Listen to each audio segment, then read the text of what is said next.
Muy bien, que suene la campana. Profesor Peralta, bienvenido. ¿Cómo está? Muy bien, señor Stock, muy bien, muchas gracias. Sí, Oiga, profesor, mire la polera que busqué para esta clase, mira. sí, está... Los Carreras, este está es mi grupo de rock. estupenda, sí, sí. No, y como conversábamos, una Gibson y una Cruzada. Fender, ¿no? Claro. Aquí está Las armas. lo que nos quedó de José Luis Carrera. Claro, El Húsar de la los Muerte. huesitos, sí. Pues. La patria vieja de fondo. Ah, perfecto. Los la colores, cadena de la claro, hermandad. Ya, No, los Carreras. Se la traje Sí, hoy día. Además buenísimo, ¿sabe por buenísimo. qué? Porque se cumplieron 200 años del asesinato de José Miguel Carrera el sábado pasado, el 4 de ya, septiembre. Claro, 1821. Y pasó piola. pasó piola. Claro, y 2 años antes a los hermanos, que también se los echaron en septiembre. María Manuel Sí. Rodríguez. Bueno, el claro. mismo año. Sí, sí, sí. De pasadita, digamos. Sí, todo junto, claro, ahí limpiando, limpiando. ¿eh? asegurando. Tocamos con los Carreras en homenaje a los 200 años de Ah, José ya, Miguel qué Carrera. buena, Sí, una ya, tocatita. buenísimo, ya, qué entretenido. Y que con usted hemos ido recordando y también rescatando los grandes próceres del pensamiento liberal Sí, y sí, que han sí, ido sí. formando esta nación. Sí, y además que es muy interesante porque estos políticos del siglo XIX, los liberales, pero también los conservadores, además de su ejercicio del poder político, eran grandes intelectuales, por así decirlo. Sí. Escritores, historiadores, sujetos como Lastarria, como Barros Arana, como Vicuña Maquena, como Munátegui, como el vilipendiado Lorca Llampa, ¿no? Lorca Llampa. Todos eran tipos de peso pesado, ¿no? Grandes escritores, investigadores, historiadores, científicos, tipos muy, muy potentes. Y por el otro lado, por el lado conservador, ¿a quiénes se pueden destacar como grandes pensadores? El señor Abdón Cifuentes, que fue el protagonista de la clase pasada. Claro. Bueno, están los Egaña, por ejemplo. Ya. Juan y Mariano Egaña, aunque son un poco más antiguos. Padre e hijo. Padre e hijo, ellos son muy importantes. El hijo muy era importantes. Lorca Llampa, ¿no? Exacto. Y Juan es su padre. Ellos eran muy, muy potentes. Andrés Bello, que está en una situación compleja, así, entre liberal y conservador, un alma liberal en un gobierno conservador y él haciendo un poco equilibrio, ¿no? ¿Quién más? Crescente Rasuris, por ejemplo, cura, gran historiador también. Sí. Pero yo diría que hay más liberales en ese ámbito. Ahí está Lorca Llampa. Ahí está, pues bien atoradito él Diego con Portales. la moda de la época. El Luchando cuello contra la- subido. Luchando contra la moda de la época. Claro. Digamos que Diego Portales le decía así, no un invento suyo. esto de los claro. Portales era El bien de los desalmado para los apodos. Era como el maldito del curso, ¿no? Profesor, a propósito de Abdón Cifuentes, habíamos concluido la clase pasada que por todo este lío de Abdón Cifuentes con Barros Arana, rector del Instituto Nacional, se había destruido esta fusión rara, ¿no?, entre los liberales y los conservadores. Sí. En la década del 70, en el año 1873, con el gobierno de Federico Rasuris, que era un liberal, pero que había llegado al poder con los conservadores. Y esa alianza era compleja, porque le impedía llevar adelante reformas de talante liberal, porque en su gobierno los conservadores se oponían, ¿no? Ya. Entonces, cuando esto se quebra, los conservadores pasan a la oposición. Y ahí Errázuriz se lanza, ¿no?, a hacer reformas. Y además hay algo interesante que no se esperaba. Como los conservadores pasan a la oposición, también aprueban reformas que tienen que ver con disminuir el poder presidencial, porque ahora el presidente es su contendor político. Entonces se juntan todos esos factores para desmantelar el autoritarismo presidencial de la Constitución del 33. Ahí está Barros Arana, claro, y hablamos, hay que tener patitas para enfrentarse a Barros Arana. Mira, claro, cuando te miras así, Barros Arana. No, qué miedo. Como la mirada de Freud, así, ahí helado. Sí, A ver, ¿usted quién es? Y este Abdón Cifuentes había hecho una ley muy controversial, ¿no?, que permitía entonces que los colegios privados, usted lo contaba, pudieran dar sus propios exámenes, ¿no? No ir a la Universidad de Chile Claro. o al Instituto Nacional donde iban a rendir Al Instituto exámenes. Nacional, libertad de exámenes para Y eso ingresar a la hizo que educación superior. surgieran como callampa otros colegios particulares que ni existían. Claro, exacto, o sea, bajo, digamos, el eslogan, ¿no?, de la libertad de enseñanza, se pasa al extremo de una especie de libertad de hacer negocios con la enseñanza, que no es lo mismo, y que resuena ahora también, ¿no?, y que tiene que ver con que se empiezan a crear estos colegios particulares sin ningún control y de muy mala calidad, y en algunos casos derechamente son fraudes, ¿no? Entonces esa situación es muy compleja y tiene que ver con la lucha en contra de lo que se denomina el Estado docente, que era el Estado encargado de la educación en Chile y de su expansión. Bueno, ahí está don Abdón Cifuentes, cuando él ya tiene que dejar entonces y abandonar el Ministerio de culturas del culto le llamaban y de educación y culto. Culto e instrucción pública. Imagínate, el culto al lado de la instrucción pública, ¿te fijas? El talante del Estado docente ahí no es educación, es instrucción pública. Es la instrucción pública. Instrucción pública, nada de cosa. Y Abdón Cifuentes termina entonces, después de todo esto, creando, entre otros, la Universidad Católica. Claro, posteriormente, a fines de la década del 1880. Claro, mira. Claro, sí. Para tener una universidad desde el bando conservador, por así decirlo, perfecto, que está muy aliado con la Iglesia Católica en esa época. ¿Cómo sigue entonces el gobierno de Errázuriz ya con este cisma dentro? Bueno, Errázuriz se lanza a hacer reformas y hace reformas súper importantes. Él llega al poder el año 71, ya venía con una reforma que se había hecho a finales del gobierno Pérez, que es la no reelección presidencial inmediata, ¿no? Yeah. Y eso termina con los decenios, que es un símbolo de la República Conservadora. De ahí en adelante van a durar solo 5 años. Eso va en contra del poder presidencial autoritario, ¿no?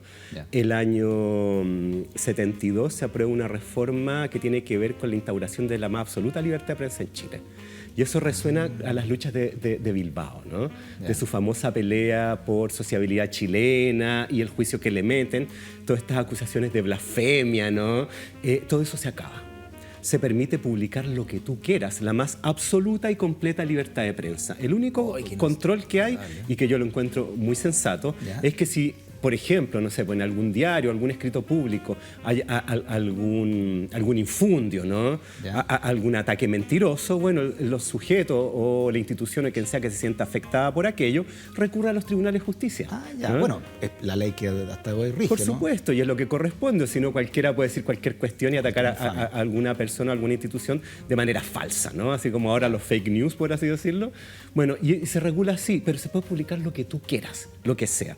Y esa es una culminación, yo diría, el desarrollo de la prensa en Chile, de la prensa liberal en Chile, hasta el año 72. Y donde ahí yo creo que Bilbao debe haber sonreído en su tumba, ¿no? Al lograr esa reforma. O sea, nuestros Beatles, caminando por esta avenida, pues han estado muy felices. Sí, avanzan. Nuestros grandes Beatles del siglo XIX, que ahí lo estamos viendo, en pantalla. Ahí están, claro. Con Bilbao, con José Joaquín de la Mora. Claro. Con Arcos. Y Lastarria. Claro, ahí el único que sigue activo es Lastarria. Lastarria y los otros ya están muertos, sí, pues ya están Mora fallecidos. Se fue volando. A esa altura ya haber fallecido también. Bilbao y Arcos ya estaban muertos. Ya estaban muertos. Pero sembraron, estos sembraron entonces estas libertades que se están Correcto, que ahora se empiezan a instalar de manera formal, ¿no? Legal, institucional, en la vía de desmantelar la Constitución del 33.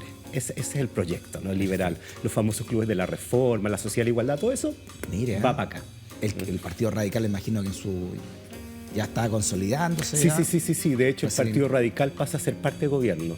Se crea lo que se denomina la Alianza Liberal, donde entran también los radicales, cuando los conservadores vuelan.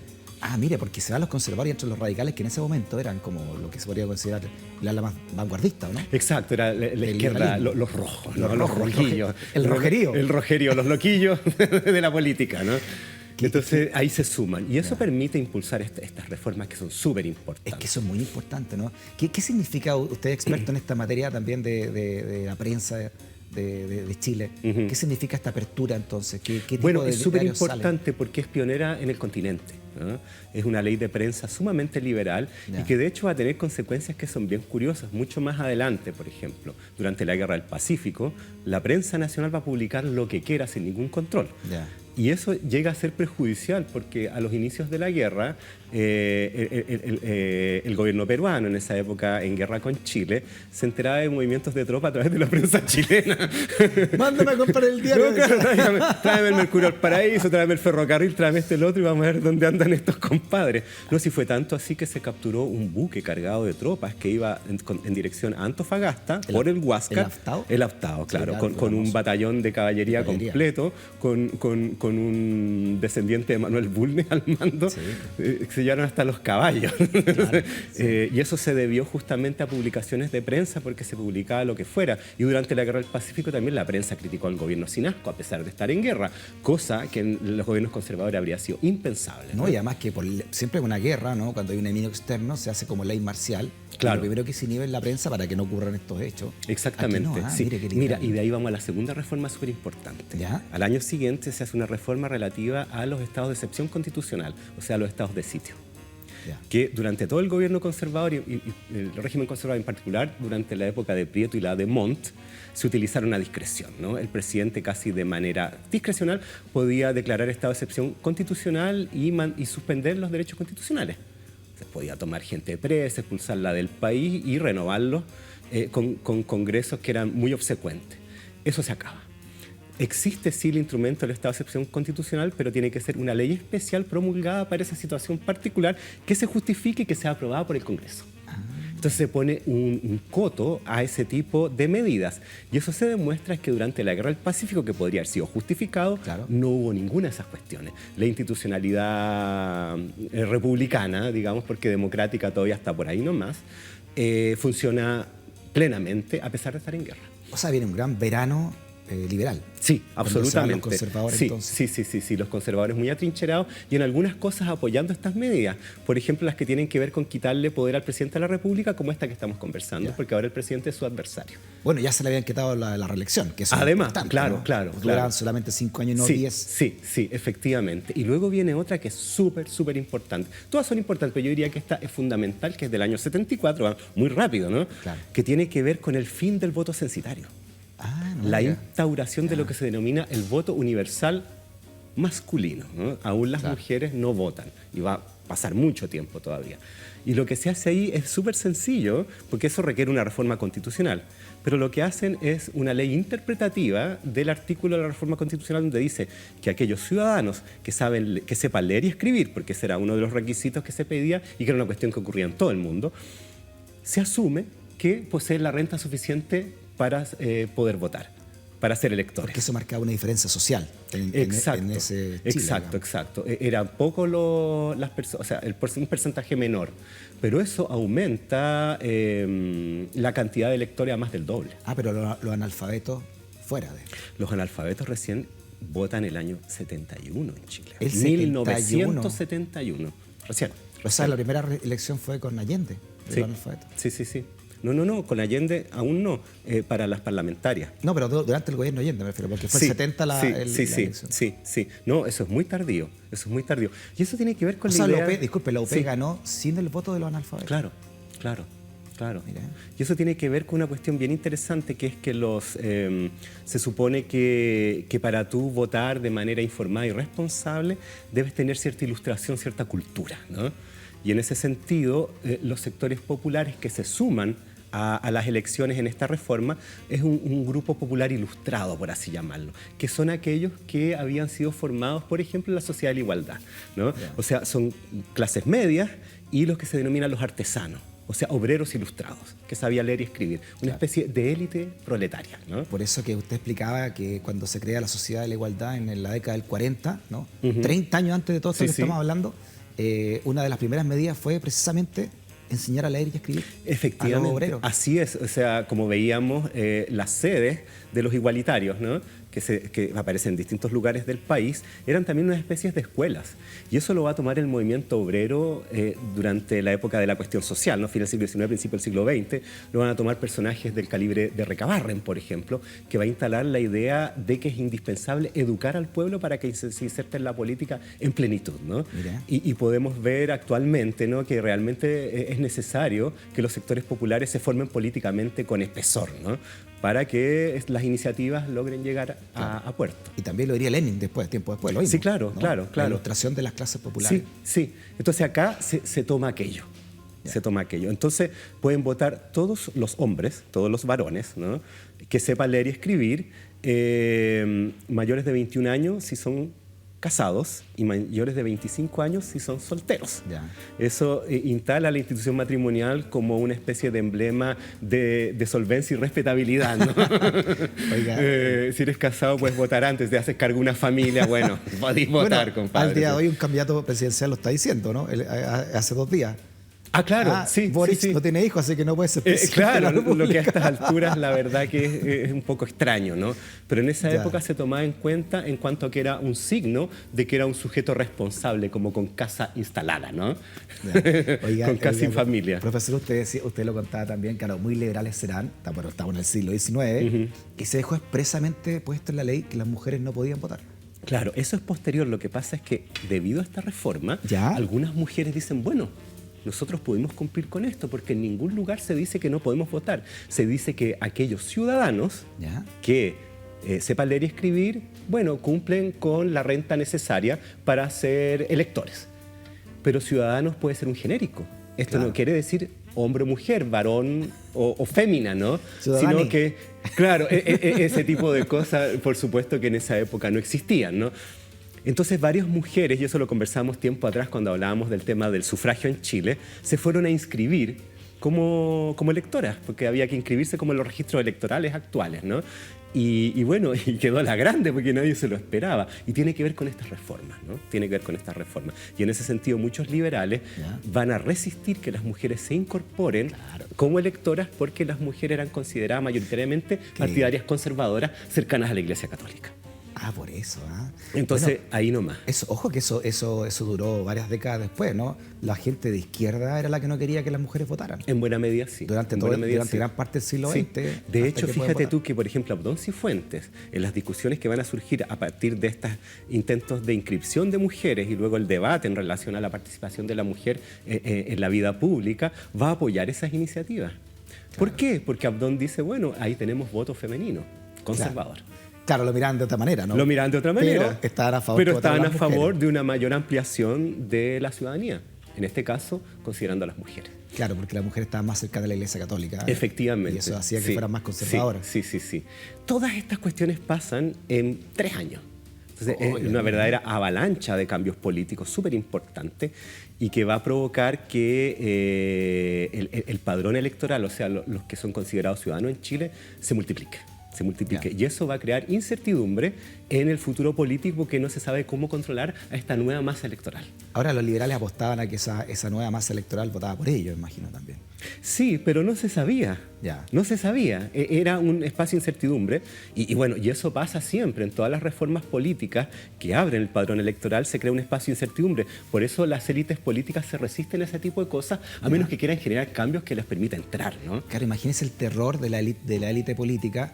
Esta élite, ¿no? Primero, porque hay un voto más universal dentro de esa época. Y segundo, una ley de prensa mucho más abierta y, como usted dice, precursora en Latinoamérica. Así es. Eso para ellos tiene que haber sido... Todo eso va en la misma dirección. Todo eso va en la misma dirección, claro. Y por otro lado, el no poder usar estados de excepción constitucional, o sea, de que sea complejo. Entonces, la cuestión se abre y se descontrola. Y ahí, bueno, viene la preocupación de Federico Errázuriz de qué va a pasar en las elecciones siguientes, porque como sabemos, y a estas alturas todavía sigue siendo, el gobierno, a través del Estado y la administración pública, es el gran elector, ¿no? Claro. Cuando el gobierno en ejercicio presenta a su candidato, va fijo. Por todas estas maniobras y chanchullos que ya conocemos. Ese bingo va ganador. No, claro, ese va pintadito, ¿no? El tapadito mexicano, ¿no? Del PRI. Mexicano. Ese era el parejo durante el siglo XIX chileno. Entonces, bueno, está Errázuriz pavimentando la candidatura del presidente que va a venir, que es Aníbal Pinto, ¿no?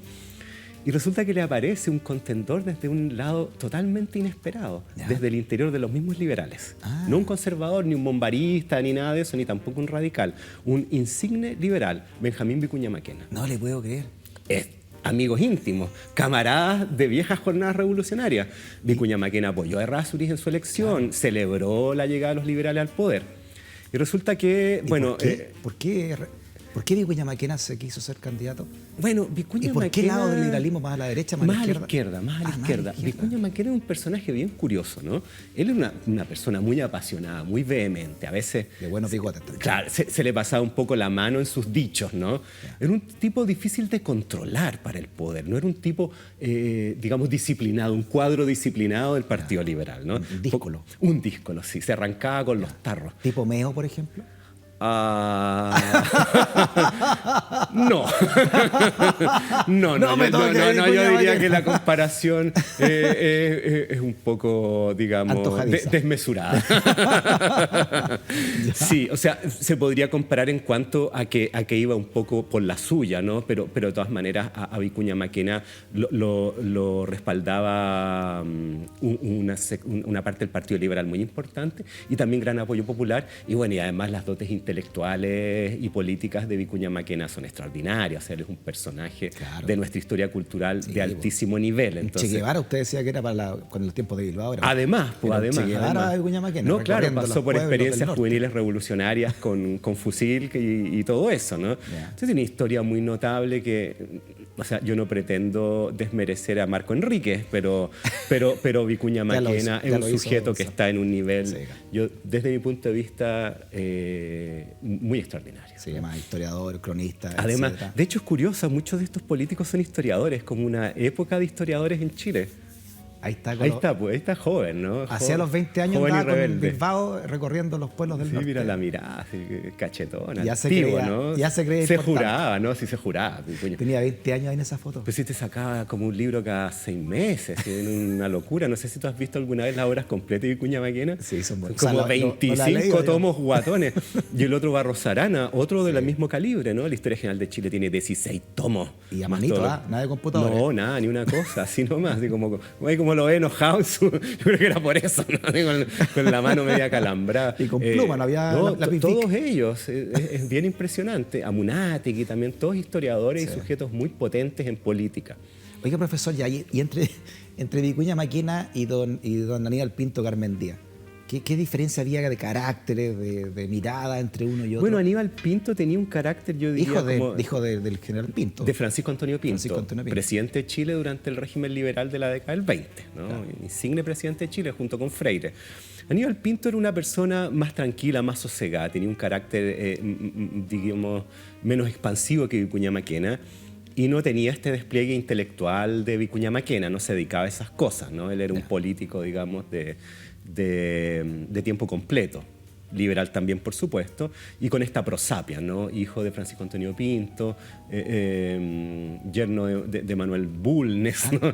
Todos muy emparentados, hermano de Enriqueta Pinto Garmendia, en fin, un tipo, digamos, de la élite liberal cototuda, ¿no? Contundente. Y en ese sentido yo diría que lo que pasa es que Federico Errázuriz, al ver que Vicuña Maquena es un tipo que es difícil de controlar, y como entran los liberales al poder y sin duda había que darle un puesto a Vicuña Maquena, había que considerarlo, no quiere que entre al gobierno, porque lo puede molestar, no lo quiere en el gabinete como un ministro que joda, ¿no? Tampoco lo quiere en el Congreso.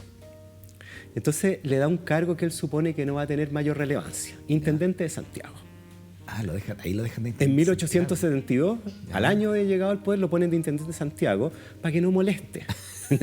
para que se dedique ahí a arreglar plazas, no sé, para que no joda. Para que siga escribiendo. Claro, para que no moleste, ¿no? Porque el poder local no tenía mayor importancia. Los intendentes eran, por supuesto, controlados por el gobierno central, entonces ya era un carguito. Hasta el día de hoy. Más o menos, sí. Pues bueno, lo que ahora está ocurriendo. Claro, exacto. El tema del centralismo chileno, ¿no?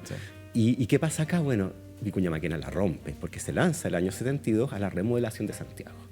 Y le cambia el rostro a Santiago, pero de una manera espectacular. Hace un tremendo trabajo. Hace una reforma increíble a la ciudad, que tiene muchos elementos. O sea, hay unos que son, podríamos decir, paisajísticos, ¿no? Claro. Y el más importante, el más notorio, es el Paseo del Cerro Santa Lucía. Claro, que era un basurero, un peñasco. Era un peñasco lleno de basura, donde en alguna época, a fin del periodo colonial, se había instalado un fuerte, ¿no?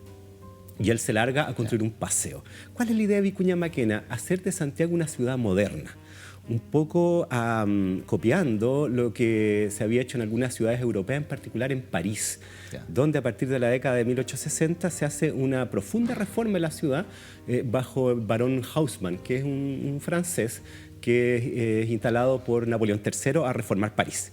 Y lo cambia completamente, transformando la antigua ciudad medieval en el París esplendoroso de grandes avenidas y parques, que hasta hoy persiste, ¿no? Además teníamos nuestro propio Sena nosotros ahí, ¿eh?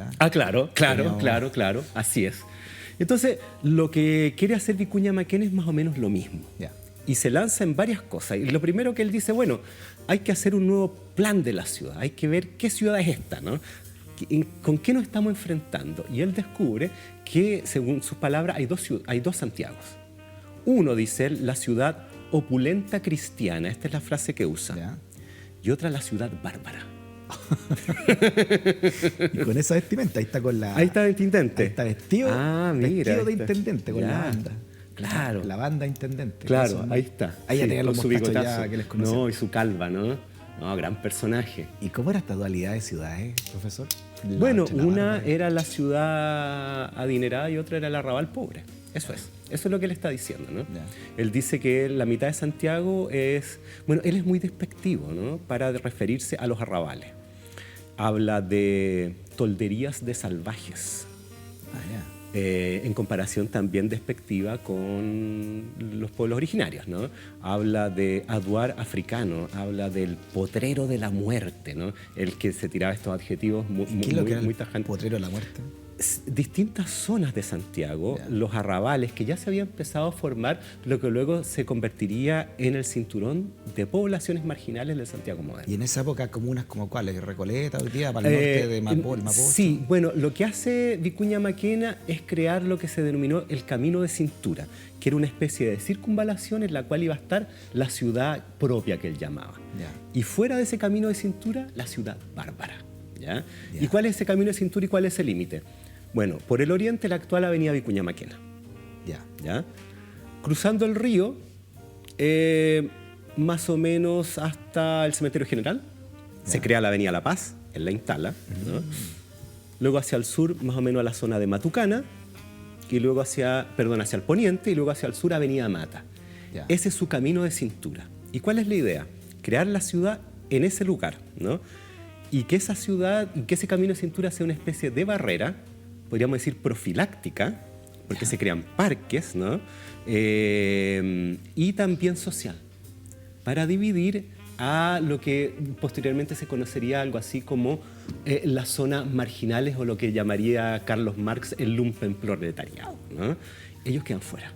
Claro, porque la clase alta de esa época no estaba en Las Condes de Vitacura. No, estaba en el centro. Estaba en el centro. Estaba en el centro de Santiago. Entonces, ¿qué hace él? Transforma el Santiago colonial en un Santiago parisino. Así como Haussmann transforma el París medieval en el París moderno, en la Ciudad de las Luces. Bueno, Vicuña Maquena hace más o menos lo mismo con el Santiago del 1870. Entonces, se abren calles. Se crea, bueno, el Santa Lucía, se crea el barrio República, Ejército, se abren calles para la creación del Parque Cousiño, posteriormente Parque O'Higgins. Son calles anchas, además, para la época son calles grandes avenidas, esa es la idea, grandes avenidas. Se pavimentan calles, se crean las primeras redes de agua potable y alcantarillado, se crea el Mercado Central, el actual Museo de Historia Natural de la Quinta Normal, donde se va a hacer una exposición universal, una serie de cuestiones por el estilo, y también se reforman o se mejoran las condiciones de vida de los sectores populares. O sea, el límite hacia el poniente era entonces Estación Central, Matucana, Quinta Normal. Claro, exacto, así es. Esta foto es histórica. Eso es, ahí está. Esa es la cima del Cerro Santa Lucía, él da inicio a estos trabajos. El decreto del plan de urbanización de Santiago. Eso es, está arriba del cerro. Esa es foto histórica. 1870 y algo. 72 llega él al cargo en la intendencia. Mire, oiga, buena la pose del que está más abajo, mira ahí con las piernas cruzadas. Sí. Eran poseros. Estos gallos eran sí, le ponían color, eran performativos, sí. Es que además la fotografía era un momento único. No era como ahora que sacar el celular sacar una foto. Se preparaban. No, se plantaban. Además que la foto demoraba un poco, así no era así, ¿no? Había que quedarse tieso un rato, ¿no? Y no era una instantánea, ¿no? Ponían su mejor pinta, su mejor pose, su mejor bigote, ¿no? Y puros hombres vestidos de negro. Por supuesto, ¿no? Y las mujeres no tienen nada que hacer, nada que hacer. Entonces, estas reformas le dan mucha popularidad, porque además otra medida que toma en relación a los sectores populares es que él considera de que las viviendas populares son tan antihigiénicas, ¿no? de una construcción tan mala, ¿no? Que deben ser demolidas y se deben crear nuevas viviendas populares. Y para eso se instalan normas que obligan a los propietarios de los sitios en los cuales se crean estas viviendas populares a que tengan ciertos estándares de calidad. Porque ¿qué ocurría? Todos estos sectores, digamos, del arrabal de Santiago, donde estaban instaladas estas tolderías de salvajes, como decía Vicuña Maquena, eran sitios propiedad de sujetos de la élite. que los arrendaban a los sectores populares y ellos ahí armaban su ranchito como podían y que no tenían ningún tipo de servicio público, no tenían agua, no tenían ninguna cuestión. Y bueno, gracias a esa nula inversión, los propietarios ganaban mucha plata. ¿No? Y si algún arrendatario no pagaba, bueno, lo echaban nomás con todas sus pilchas para afuera. Y luego venía otro y otro y otro. Eso se norma. Y es el inicio de las primeras viviendas sociales que van a ser los primeros conventillos. Oiga, pero entonces Vicuña Maquena se tomó el cargo muy en serio. Muy en serio. Fue un presidente de Santiago. No, claro. O sea, él se empodera, te fijas, la intendencia que importaba un carajo, él le da importancia. Claro. Se consigue la plata, además, que no era poco, porque esto es mucho dinero. Consigue préstamos, donaciones.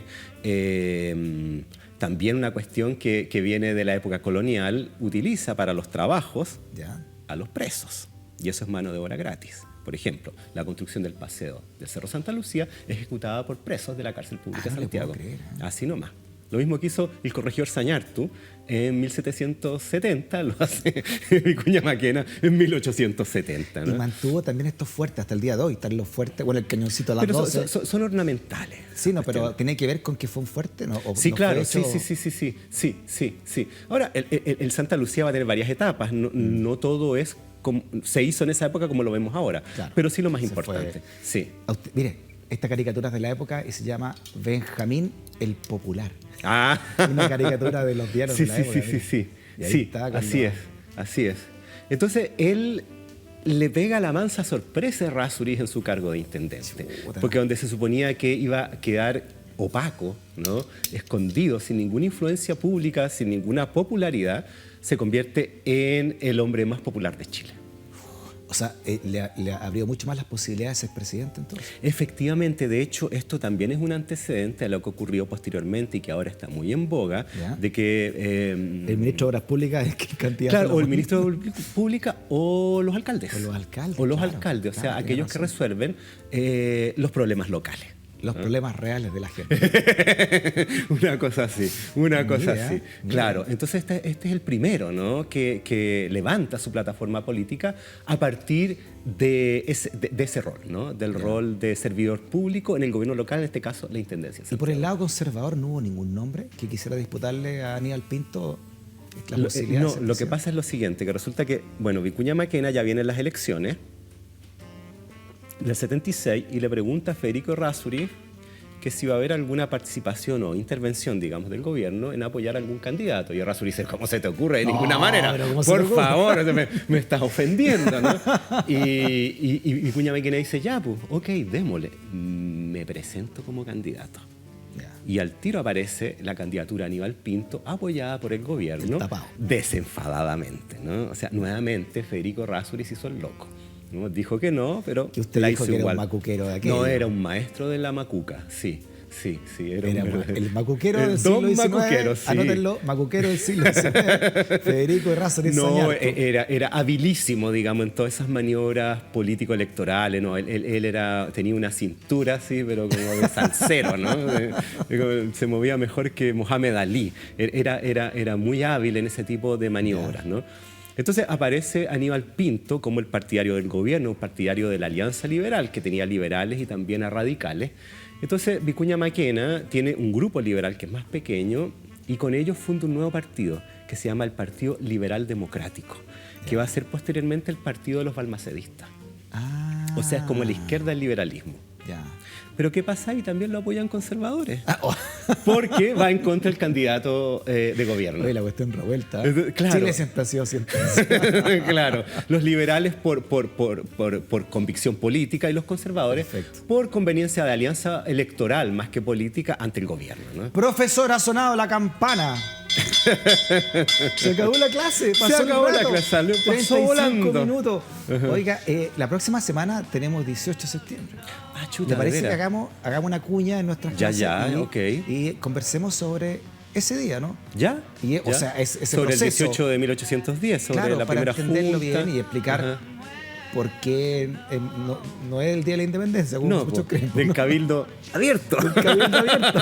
Del Cabildo abierto el Cabildo. ¿Le parece que hablemos de ese proceso ya, de un personaje bien. interesante? Por supuesto, ya. La figura de Matito ya, Zambrante, caballero de sí, no sé cuántos años que tenía. Sí, octogenario. Que para esa época tenía como tener 1200 años, sí, ¿no? Sí, claro, era como Matusalén, claro.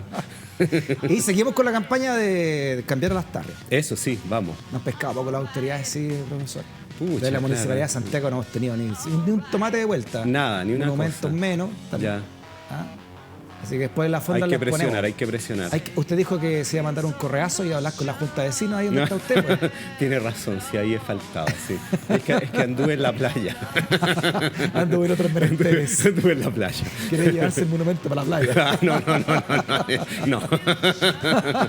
Gracias, profesor. No, gracias Hasta a ti, la Freddy. próxima semana con una nueva clase para entender el Chile de hoy. Así es.